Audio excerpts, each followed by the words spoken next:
Welcome back to share testing. आज की इस वीडियो में हम पढ़ेंगे क्लास 10 प्रोज का चैप्टर 3 जिसका नाम है हिज फर्स्ट फ्लाइट। एक्चुअली इस चैप्टर में 2 पार्ट हैं। आज हम इसका फर्स्ट पार्ट कवर करेंगे एंड देन उसकी सेकंड पार्ट की वीडियो भी अपलोड हो चुकी है। आप डिस्क्रिप्शन में दिए लिंक पे जाके उस वीडियो को भी चेकआउट कर सकते हैं। इस चैप्टर का मैसेज एंड बहुत सारे ऐसे शॉर्ट आंसर क्वेश्चंस जो आपके एग्ज़ाम पॉइंट ऑफ व्यू से बहुत ज़्यादा इंपॉर्टेंट हैं एंड वो सारे क्वेश्चंस जो मैंने इस वीडियो में कवर किए हैं वो आपके सीबीएसई के एग्ज़ाम्स में आ चुके हैं। तो चलिए वीडियो को स्टार्ट करते हैं। सबसे पहले हम जानते हैं चैप्टर के ऑथर के बारे में। तो हमारा आज का चैप्टर है हिज फर्स्ट फ्लाइट। ये बेसिकली एक सीगल के बारे में है जिसको उड़ना नहीं आता एंड कैसे कैसे उसके पेरेंट्स उसको मोटिवेट करते हैं और कैसे वो खुद से इतनी डिटर्मिनेशन एंड इतनी मोटिवेशन ला पाता है, इसके बारे में हम इस चैप्टर में पढ़ेंगे। तो इस चैप्टर के ऑथर हैं लियाम ओ फ्लर्टी, जिनका जन्म 1896 में हुआ था एंड जो 1984 में इस दुनिया से चले गए थे। He was an Irish novelist. उनका जन्म आयरलैंड में हुआ था। आयरलैंड एक प्लेस है, वहाँ पे हुआ था। वो आयरिश नॉवलिस्ट थे एंड वो शॉर्ट स्टोरी भी लिखते थे। तो अबाउट द ऑथर इतना आपके लिए सफिशेंट है। आपको पता होना चाहिए कि चैप्टर का नाम क्या है, चैप्टर के ऑथर कौन है एंड उनकी थोड़ी सी बेसिक डिटेल्स आपको पता होनी चाहिए। उसके बाद हम बढ़ते हैं चैप्टर की थीम की तरफ। तो चैप्टर की थीम हमारी क्या कहती है? कि थीम हमारी कहती है कि ये स्टोरी है hesitation, trial and error and finally getting success in the end. ये बहुत इंटरेस्टिंग स्टोरी है जिसमें एक हेजिटेंट और टिमिड सीगल अपनी उड़ने की कला को सीखता है। While his 2 brothers and sisters had already learn flying, जबकि उसके दोनों भाई और बहनों को पहले से ही उड़ना आ गया।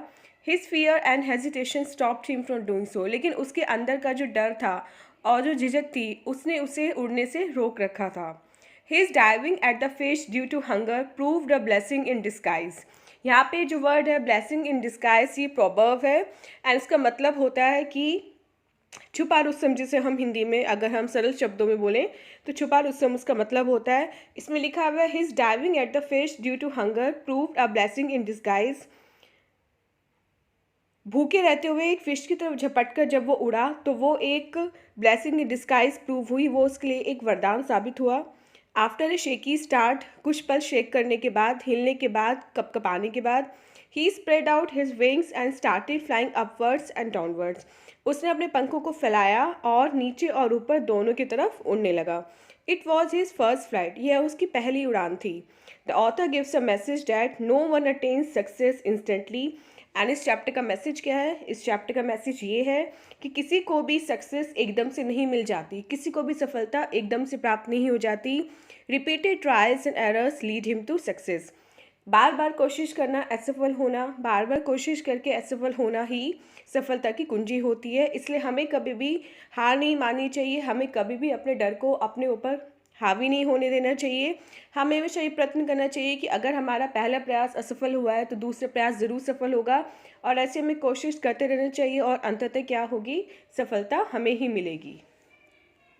मैसेज को अगर थोड़ा डिटेल में पढ़ें तो मैसेज हमारा कहता है कि ये स्टोरी है, एक इमेजिनरी स्टोरी है, एक काल्पनिक कहानी है जो ये मैसेज कन्वे करती है कि कोई भी अपने करेज से ही सीखता है और वो खाली बैठकर कुछ नहीं सीख सकता। अगर आप ये सोचो कि मैं सारा काम किस्मत पे छोड़ दूँ या भगवान पे छोड़ दूँ और खुद कुछ कोशिश ना करूँ, तो ऐसा नहीं हो सकता कि आपके खुद कोशिश के बिना किस्मत या भगवान आपका साथ देंगे। ये दोनों आपका तभी साथ देते हैं जब आप अपना 100% आउटपुट देते हो। A young seagull is fed lovingly by his parents. एक छोटा सीगल को उसके पेरेंट्स बहुत ही प्यार से खाना खिलाते थे। But when the time comes for him to fly, लेकिन जब उसके उड़ने का समय आया, ही फील्स हिमसेल्फ अफ्रेड, उसे खुद में डर महसूस होने लगा।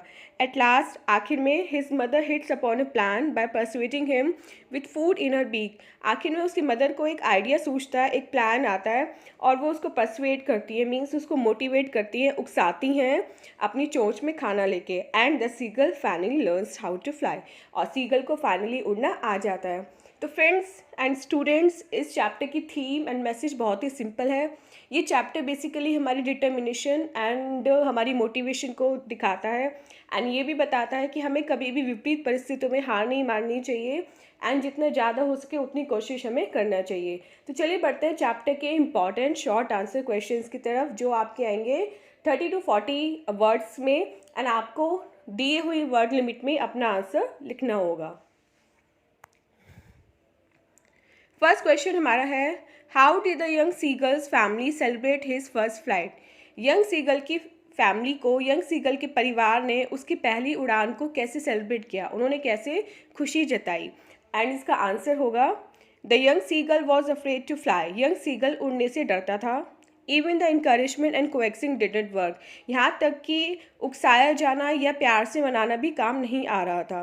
But when the seagull had its first flight, लेकिन जब सीगल ने अपनी पहली उड़ान भरी, he as well is family was happy, relieved and proud of him.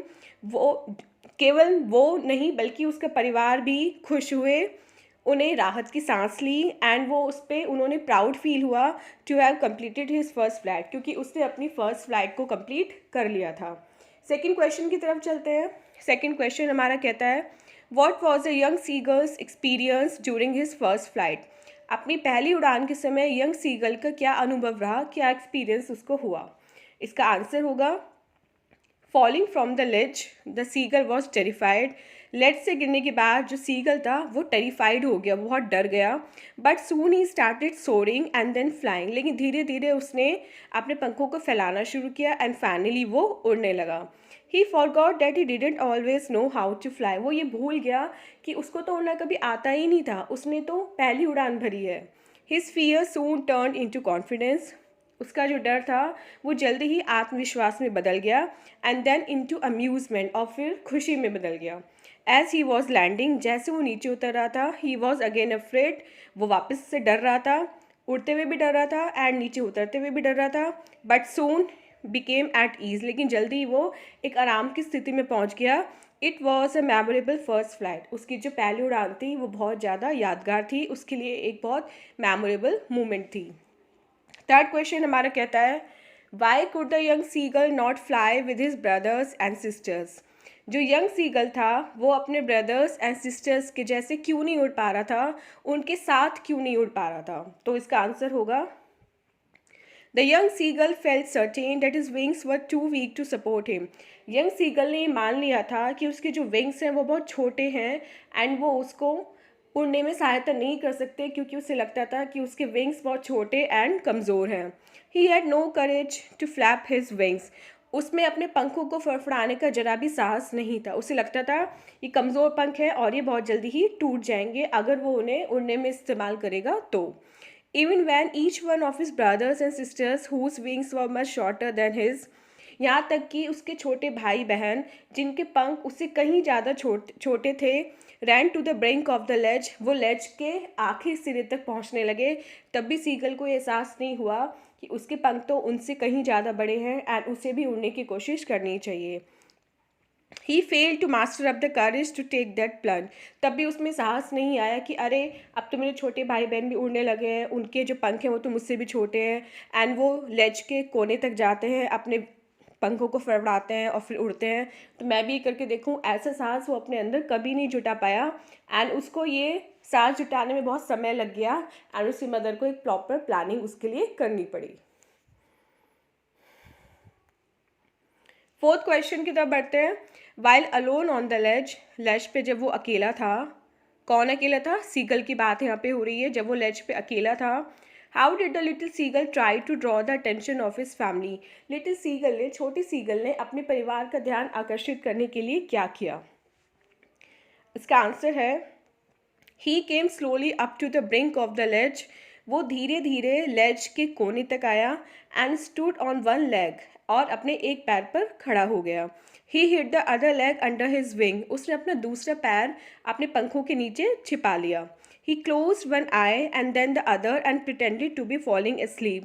उसने एक आंख बंद करी और फिर दूसरी आंख बंद करी और ये जताने की कोशिश करी कि वो गहरी नींद में सो गया है।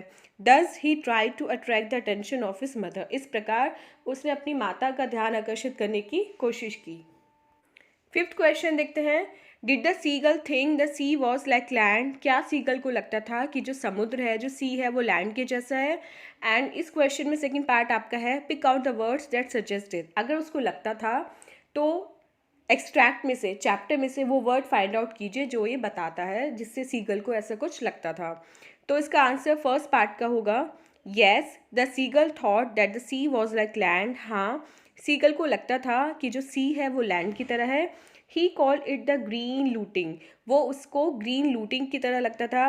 Van he had learn how to fly he flew for some time. जब उसने उड़ना सीख लिया वो कुछ समय के लिए उड़ा। Then he came down and stood on the sea surface thinking it to be like land. फिर वो नीचे आया, जब वो उड़ते उड़ते नीचे आया और उसने कुछ देर रेस्ट करने की सोची, तो वो समुद्र के पानी के ऊपर खड़ा हो गया, समुद्र के सरफेस के ऊपर खड़ा हो गया। वो ये सोच के खड़ा हुआ था कि वो लैंड की तरह उसके पैर वहाँ पे जम जाएंगे, वो अपने पैरों को वहाँ पे स्थिर कर पाएगा, लेकिन ऐसा कुछ नहीं हुआ और उसके जो पैर थे वो समुद्र में डूबने लगे। Dropped his legs to stand on, sank in to and screamed with fright are the word that suggest this. और इसमें से, इस चैप्टर में से कौन से ऐसे वर्ड्स हैं जो सजेस्ट करते हैं? वो 3 वर्ड्स हैं, वो है dropped his legs to stand on, sank in to and scream with fright. ये वो 3 वर्ड्स हैं जो सजेस्ट करते हैं कि सीगल को जो सी है वो लैंड की तरह ही लगता था। 6 एंड लास्ट क्वेश्चन देखते हैं। When did the seagull's flight begin and where did it end? Seagull की जो फ्लाइट थी, जो फर्स्ट फ्लाइट थी, वो कहाँ से शुरू हुई एंड वो कहाँ पे एंड हुई? तो इसका आंसर होगा The young seagull's flight started when he dived trying to snatch the piece of fish from his mother's beak.